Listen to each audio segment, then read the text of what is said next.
आखिर पवन सिंह के इतने बड़े रिकॉर्ड पे क्यों मचाया जा रहा है बवाल। पूरा वीडियो देखें और वीडियो अच्छा लगे तो लाइक शेयर कमेंट करना बिल्कुल ना भूलें और हमारे चैनल को भी जरूर सब्सक्राइब कर दें भोजपुरी के ऐसे ही तमाम न्यूज़ पाने के लिए। और पवन सिंह के अगर आप फैन हैं, जी हाँ दोस्तों, और आपको पवन सिंह का गाना पसंद आया होगा तो प्लीज़ वीडियो को लाइक किए बिना बिल्कुल मत जाइएगा और नीचे कमेंट जरूर करिए। पवन सिंह का पहला होली सॉन्ग आया जिस होली सॉन्ग का नाम था लहंगा लस लस करे, और जैसे ही गाने ने धमाका मचाना शुरू कर दिया। आप सभी को बता दूं कि 3 घंटे के अंदर इस गाने ने 2 मिलियन के आंकड़े को पार किया।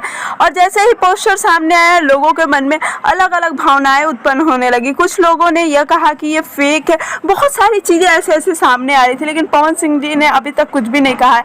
आखिर क्यों जब किसी और के महा रिकॉर्ड बनते हैं तो हम तो किसी को कुछ बोलने नहीं जाते हैं, तो आखिर ऐसा क्यों किया जा रहा है। जी हाँ दोस्तों, पवन सिंह पर लगातार आरोप ही आरोप लग रहे हैं, लेकिन कहीं ना कहीं पवन सिंह चुप है और जो करके दिखा चुके हैं शायद ही भोजपुरी इंडस्ट्री में हमें फिर से देखने को मिलेगा। वैसे बता दूं कि बवाल वीडियो है।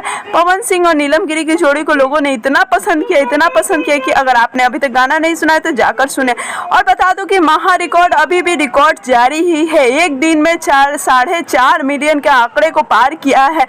पवन सिंह के फैंस काफ़ी ज़्यादा खुश है और लगातार शेयर कर रहे हैं। पवन सिंह का और भी कई गाने हमारे सामने आने वाले हैं, परमिता घोष के साथ और डिम्पल सिंह के साथ सभी होली गाने आने वाले हैं। तो हो सकता है कि इस बार हमें कुछ अलग अनोखा धमाका बार देखने को मिले। नीलम गिरी जी ने भी अपने इंस्टाग्राम पे शेयर किया है अपने इतने बड़े अचीवमेंट को। तो बस यही कहना चाहती हूँ कि पवन सिंह को इतना ही प्यार देते रहे। उम्मीद करती हूँ कि वीडियो आपको पसंद आया होगा। पसंद आया तो लाइक शेयर कमेंट करना बिल्कुल ना भूलें और चैनल को भी सब्सक्राइब कर दें।